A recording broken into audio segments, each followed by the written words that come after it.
Dear students, this is our first video for this session. So we start with this paper and its title is Polynuclear Hydrocarbons, Dyes, Heterocyclic Compounds and Spectroscopy, in which we will study UV spectroscopy, IR and NMR spectroscopy. The paper code for this paper is SCAM 301. So we start with section A. Section A contains two chapters.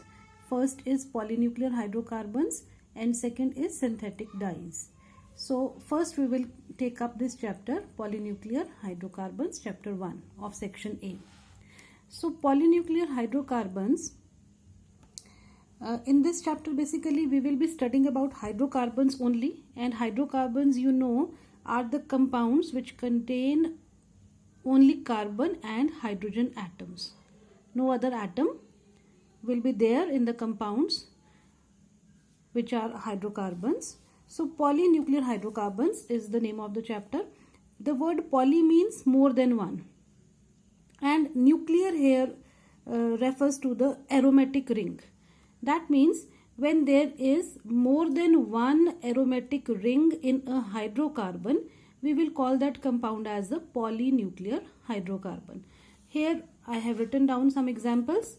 So as you can see, in the first two examples, the aromatic rings are not fused with each other, whereas in the three examples which I have written here, you can see the aromatic rings are fused with each other. Fused means that they will have two or more common carbon atoms. For example, in this compound naphthalene, these two carbon atoms are common, and because of these two carbon atoms, common carbon atoms, the two rings are fused with each other. चिपकी हैं एक दूसरे के साथ. यहाँ आप देख रहे हैं कि 3 rings are fused in a line. Here also 3 rings are fused, but in a different fashion, in a different way.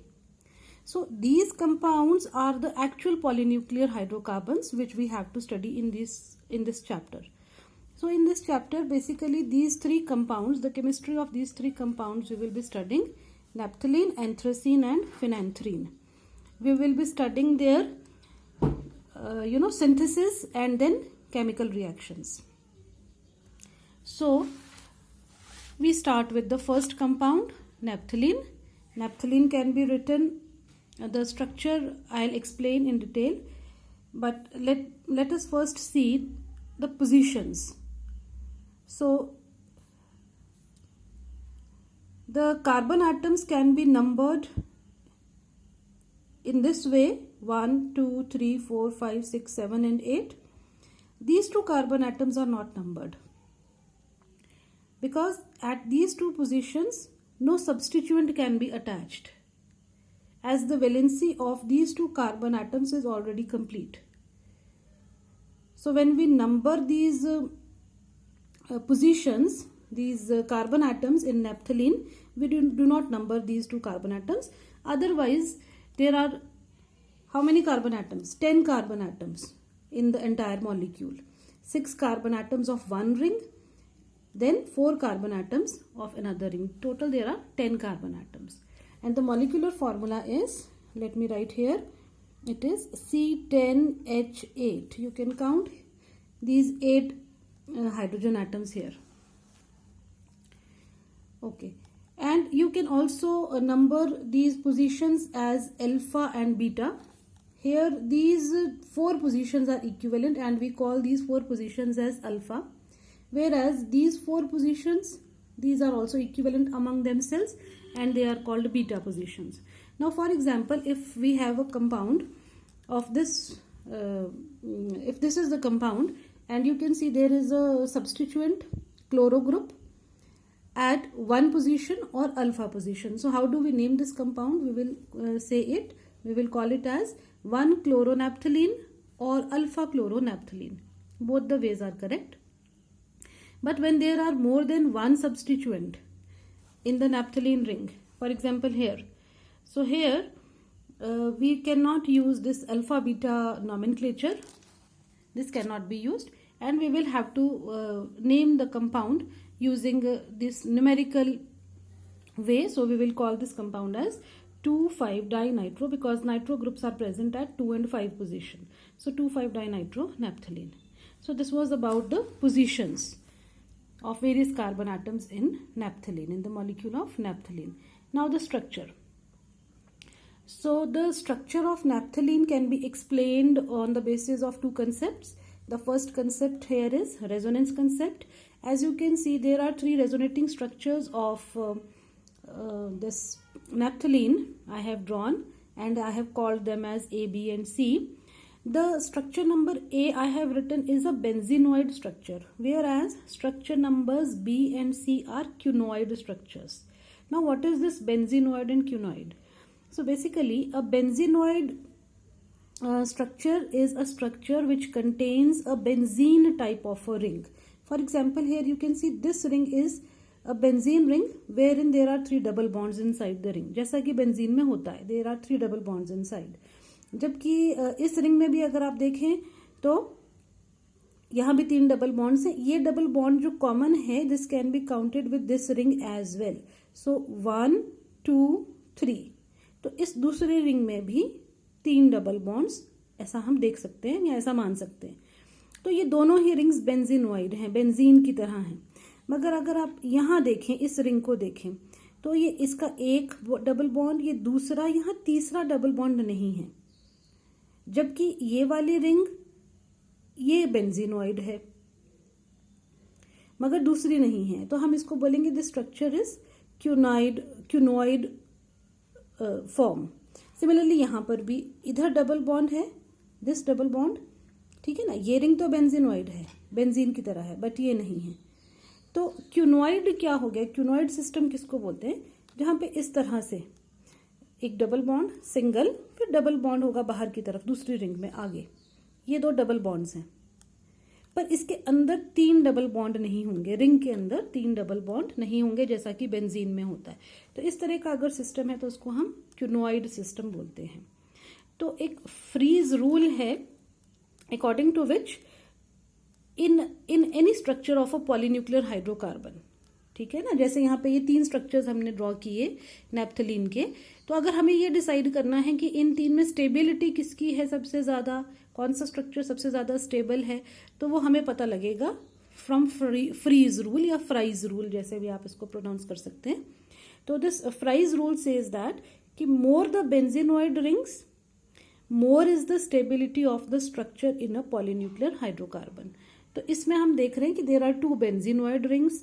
इसमें there is only 1 benzenoid ring, यहाँ there is only 1 benzenoid ring. So structure number A is the most stable because it has 2 benzenoid rings. तो सबसे ज्यादा stable होने के नाते it is the least reactive, है ना. जबकि ये 2 स्ट्रक्चर्स जो हैं they will contribute more towards the reactivity and less towards the stability. तो ये है resonating structures. अब इसमें आ जाता है कि are there some evidences also. इसके आगे आपको बुक से दिखा देते हैं. तो एविडेंसेस भी हैं क्या रेजोनेंस स्ट्रक्चर्स के? तो yes, there are evidences. So if we look at the first evidence, तो फर्स्ट एविडेंस क्या बोलता है कि ये जो बॉन्ड है ना C1 C2, अब अगर इस बॉन्ड को हम देखें तो ये 2 बार डबल है और 1 बार सिंगल है. एक स्ट्रक्चर में सिंगल, 2 स्ट्रक्चर्स में डबल. इसका मतलब इस बॉन्ड में C1 C2 बॉन्ड में डबल बॉन्ड कैरेक्टर ज्यादा होना चाहिए और सिंगल बॉन्ड कैरेक्टर कम.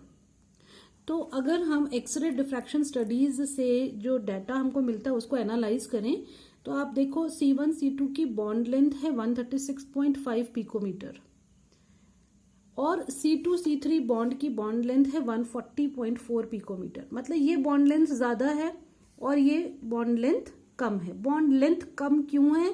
क्योंकि इसमें डबल बॉन्ड कैरेक्टर ज्यादा है, जबकि इस C2 C3 बॉन्ड में सिंगल बॉन्ड कैरेक्टर ज्यादा है, तभी इसकी बॉन्ड लेंथ ज्यादा है. C2 C3 को भी देख लेते हैं. यहाँ पे ये वाला बॉन्ड जो है ये C2 C3 बॉन्ड है. तो यहाँ पे ये सिंगल है, आगे भी सिंगल है, 1 बार डबल है. 2 स्ट्रक्चर्स में सिंगल और 1 स्ट्रक्चर में डबल, तो इसलिए इसमें सिंगल बॉन्ड कैरेक्टर ज्यादा है. वो हमें देखने से भी पता यहाँ पे लग रहा है. इसका मतलब कि ये जो हमने 3 स्ट्रक्चर यहाँ लिखे हैं इनको हमने सही लिखा है because there is sufficient evidence. ठीक है ना, एविडेंस भी है कि ये इसी तरह से होता है, इनमें सिंगल बॉन्ड और डबल बॉन्ड कैरेक्टर इसको, इन स्ट्रक्चर्स को जस्टिफाई करता है। अब देखते हैं अगला क्या एविडेंस है। तो if we look at the resonance energy of naphthalene, तो it is 255 kilo joule per mole. अब 255 दो रिंग्स की है, तो अगर हम इसको पर रिंग देखें यानी कि 2 से डिवाइड कर दें तो ये वैल्यू आएगी 127.5 किलो जूल, ठीक है, पर रिंग। जबकि बेंजीन की रेजोनेंस एनर्जी होती है 151 किलो जूल पर मोल। तो बेंजीन की वैल्यू ज्यादा है रेजोनेंस एनर्जी की, और यहां नेप्थलीन में पर रिंग कम आ रही है वैल्यू। तो ये ज्यादा वैल्यू क्या बताती है हमें? ज्यादा वैल्यू मतलब ज्यादा रेजोनेंस एनर्जी, मतलब ज्यादा स्टेबिलिटी। इसका मतलब बेंजीन ज्यादा स्टेबल है एज कंपेयर टू नेप्थलीन, और बेंजीन ज्यादा स्टेबल है एज कंपेयर टू नेप्थलीन। इसका मतलब नेप्थलीन जो इलेक्ट्रोफिलिक सब्स्टिट्यूशन रिएक्शंस बेंजीन में भी होते हैं, वो रिएक्शंस नेप्थलीन में बहुत इजीली हो जाएंगे। तो ये हम आगे अभी चैप्टर में पढ़ेंगे कि किस तरह से नेप्थलीन के इलेक्ट्रोफिलिक सब्स्टिट्यूशन रिएक्शंस होते हैं, ठीक है। तो अब ये भी एक एविडेंस हो गया for the resonating structures, these 3 resonating structures of naphthalene. Now next is the orbital concept. So according to the orbital concept, ये structure है naphthalene का। आप देख रहे हैं कि यहाँ पे ये 2 इलेक्ट्रॉन क्लाउड्स, आपको ऐसे लग रहा होगा ये 8 की तरह ये फॉर्म हो रहा है ना, डिजिट 8 की तरह है, ये देखो ये, तो ये 8 की तरह ये जो फॉर्म हो रहा है ये बेसिकली इलेक्ट्रॉन क्लाउड है। तो आप पहले इसको देखो, ये पार्ट एक रिंग है, 1 एरोमेटिक रिंग, ठीक है, और ये दूसरी रिंग है। अब यहाँ पे ये 2 कार्बन एटम्स कॉमन है। द मॉलिक्यूल इज फ्लैट और प्लेनर, एक ही प्लेन में है, लेकिन ये वाले जो ऑर्बिटल आप देख रहे हो ये परपेंडिकुलर टू द प्लेन है, ये सभी। अब ये परपेंडिकुलर है प्लेन के, जैसे अगर इस प्लेन पे मॉलिक्यूल है तो ये ऑर्बिटल्स इस तरह से हैं, परपेंडिकुलर हैं, ठीक है। अब परपेंडिकुलर हैं तो ये ऑर्बिटल्स आपस में ओवरलैप करेंगे साइड वाइज, और इनके ओवरलैप से इस तरह से एक इलेक्ट्रॉन क्लाउड बनेगा अबव द प्लेन, और एक इलेक्ट्रॉन क्लाउड बनेगा बिलो द प्लेन। ये बिलो द प्लेन वाला ये वाला होता है, और अबव द प्लेन वाला इलेक्ट्रॉन क्लाउड ये वाला होता है, ठीक है। और इस इलेक्ट्रॉन क्लाउड में कितने पाई इलेक्ट्रॉन्स पार्टिसिपेट कर रहे हैं, तो वो आप काउंट कर सकते हैं, 10 इलेक्ट्रॉन्स होंगे। क्यों? आप यहाँ स्ट्रक्चर में देख सकते हो, डबल बॉन्ड्स काउंट करो अंदर कितने हैं, टोटल 5 डबल बॉन्ड्स होंगे, चाहे आप किसी भी स्ट्रक्चर में काउंट करो। देखो 1 2 3 4 5, तो 5 डबल बॉन्ड्स का मतलब है 10 पाई इलेक्ट्रॉन्स। तो ये जो इलेक्ट्रॉन क्लाउड यहाँ बना है, इस क्लाउड में कितने इलेक्ट्रॉन्स पार्टिसिपेट कर रहे हैं? 10 इलेक्ट्रॉन्स का ये क्लाउड है, ठीक है। और every atom, every carbon atom is sp2 hybridized. sp2 hybridize है, इसका मतलब p के तो 2 ही ऑर्बिटल यूज हुए हाइब्रिडाइजेशन में, p 3 होते हैं ना, 3 p ऑर्बिटल होते हैं, तो एक p ऑर्बिटल जो है जो अनहाइब्रिडाइज्ड है वो ये वाला ऑर्बिटल है, ठीक है। सो this is the structure of naphthalene. ये जो 10 पाई इलेक्ट्रॉन्स हैं, this also satisfies your Huckel's rule, क्योंकि हक्कल रूल देखो क्या कहता है कि अगर किसी एरोमेटिक, अगर किसी कंपाउंड में 4n+2 पाई इलेक्ट्रॉन्स हों तो ऐसा सिस्टम एरोमेटिक होता है। तो ठीक है, अब हम यहाँ पे देख लेते हैं कि क्या ये जो हमारा 10 पाई इलेक्ट्रॉन्स वाला नेप्थलीन का मॉलिक्यूल है, क्या ये इस डेफिनेशन को फिट होता है कि नहीं, इस डेफिनेशन में फिट होता है कि नहीं। तो अगर हम n की वैल्यूज पुट करना शुरू करें स्टार्टिंग फ्रॉम 0 1 2 3 सो ऑन, देखो अगर n की वैल्यू 0 है तो 4n+2 कितना हो जाएगा, यहाँ 0 वैल्यू पुट करेंगे तो ये 2 पाई हो जाएगा, 2 पाई इलेक्ट्रॉन्स, ठीक है। अगर n की वैल्यू 1 है तो उस केस में यहाँ पे आ जाएगा 4 × 1+2 पाई, इतने इलेक्ट्रॉन्स, कितने हो गए ये 4 + 2 6, ये हो गए 6 पाई इलेक्ट्रॉन्स। अगर n की वैल्यू 2 पुट करते हैं तो ये हो जाएगा 4 इंटू 2 प्लस 2 पाई इलेक्ट्रॉन्स। कितने हो गए ये? 4 2 ज़ा 8 प्लस 2 10। तो 10 पाई इलेक्ट्रॉन वाला सिस्टम हक्कल्स रूल को फॉलो करता है, ठीक है, और एरोमेटिक होता है। तो ये जो हमारा नैप्थलीन मॉलिक्यूल है ये भी इसी का एग्जाम्पल है। 10 पाई इलेक्ट्रॉन वाला सिस्टम है and it follows Huckel's rule and it is an aromatic compound. उसके बाद सिंथेसिस है, सिंथेसिस ऑफ नैप्थलीन। तो ये बहुत इजी है, 3 रिएक्शंस है सिंथेसिस में। इस बार भी एग्जाम में यहाँ से आया था क्वेश्चन था कि give any 2 methods of synthesis of naphthalene, और बच्चों ने सबने सही भी किया था क्योंकि बिल्कुल इजी है। तो ये देखो, ये फर्स्ट मेथड है। इसमें ये क्या किया है, अगर आप इस चेन को देखें तो यहाँ पे एक डबल बॉन्ड है। ये डबल बॉन्ड है तो हम यहाँ से इसको नंबरिंग करेंगे 1 2 3 4। 4 पोजीशन पे फिनाइल है तो it is 4 phenyl but 1 ene. Butene है 1 पोजीशन पे, ईन है। अब इसको अगर आप हीट करते हैं रेड हॉट कैल्शियम ऑक्साइड की प्रेजेंस में तो ये यहाँ पे इसका साइक्लाइजेशन हो जाता है and you will directly get naphthalene. कैसे हो रहा है वो मैकेनिज्म नहीं आपने लिखना, आपने वो पढ़ना भी नहीं है, आपने सिर्फ इतना देखना है कि हमने क्या स्टार्टिंग कंपाउंड लिया है जिससे कि हमने नैप्थलीन को फॉर्म किया और किन कंडीशंस में फॉर्म किया है। ठीक है जी। अब दूसरा रिएक्शन देखते हैं, इसको फिटिग्स सिंथेसिस बोलते हैं। इसमें क्या कर रहे हैं, अब फिर से यहां से देखो, ये फर्स्ट कार्बन है COOH, कार्बोक्सिल ग्रुप है ये, ठीक है। ये फर्स्ट कार्बन 1 2 3 4, फोर्थ कार्बन पे फिनाइल है तो 4 फिनाइल ब्यूट 3 इनोइक एसिड, क्योंकि ये ब्यूटीन है, 4 कार्बन है ना, और 1 2 3 कार्बन पे डबल बॉन्ड है तो but 3 en oic acid. Oic acid क्यों? क्योंकि कार्बोक्सिलिक एसिड है, पेरेंट यही रहेगा।